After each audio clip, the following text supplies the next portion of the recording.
ស្រាស្រវឹងជាច្រើនឆ្នាំហើយនៅតែភ្លេចមិនបានឡើយអូនអើយបងនៅតែចាំ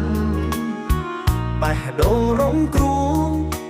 បងជាមនុស្សមានកម្មបងភ្លេចតែបងនៅចាំផឹកផ្ដាំជាលើកចុងក្រោយសូមផឹកថ្ងៃនេះស្រវឹងជាលើកចុងក្រោយថ្ងៃស្អាតភ្លេចអូនបានហើយដល់ពេលហើយមើលថែខ្លួនឯង